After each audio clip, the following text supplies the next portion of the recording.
नमस्कार मंडळी, तर माझ्या चॅनलमध्ये तुमचं अगदी मनापासून स्वागत आहे।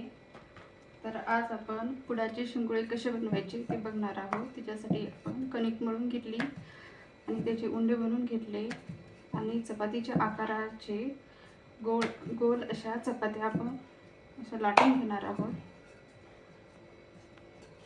तर मंडळी, आपण इथं चपाती लाटून घेतलेली आहे या पद्धतीनं आणि यावरती आपण तेल लावून घेणार आहोत। या पद्धतीने गोलाकार आपण चपातीला तेल लावून घेतलेला आहे आणि आपण याचे आता 4 भाग करणार आहोत। आपण 4 भाग बनवून घेतलेले चपातीचे आणि आता आपण याला पुडाचे शिंगोळे बनवणार आहोत। या पद्धतीने याला असे आपल्याला लेयर्स बनवून घ्यायचे आहेत आणि या पद्धतीने बघा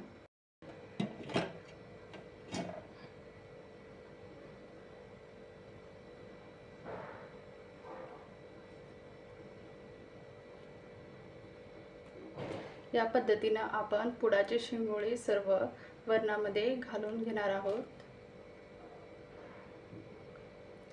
आणि त्यानंतर आपण 10 मिनिटं मंद आचेवर हे शिजून घेणार आहोत।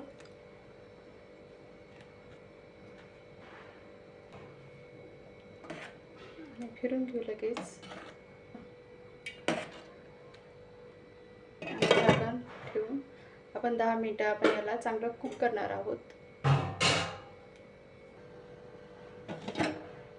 वाव, खूप छान उकळी आली आहे, खूप सुंदर कलर आला आहे। 10 मिनिटांमध्ये आपले हे पुडाचे शिंगोळे आहेत ते एकदम रेडी झाले आहेत सर्व करण्यासाठी। बघा, खूप सुंदर असा कलर आलेला आहे याला।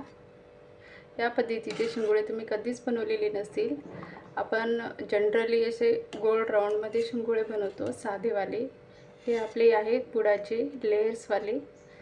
याच्यामध्ये आपण तेल लावल्यामुळे पोळीला याची चव खूप छान येते, भन्नाट अशी चव येते। तुम्ही एकदा नक्कीच हे शिंगोळे तुमच्या घरी बनवून बघा आणि सगळ्यांना विचारा की कसे झाले आहेत आणि त्यानंतरच तुम्ही चॅनलला सबस्क्राईब करा, लाईक करा।